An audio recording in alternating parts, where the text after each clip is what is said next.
Hey guys, welcome back to my channel Asmita Bal.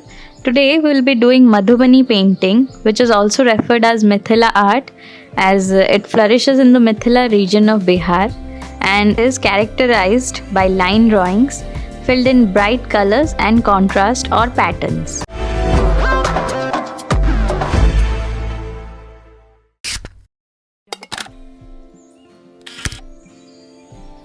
So guys, let me tell you, this is my first ever Madhubani.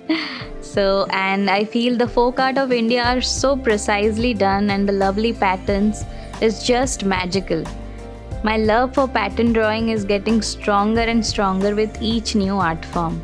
And honestly, this lockdown and work from home has given me such wonderful time to live for myself and cherish life.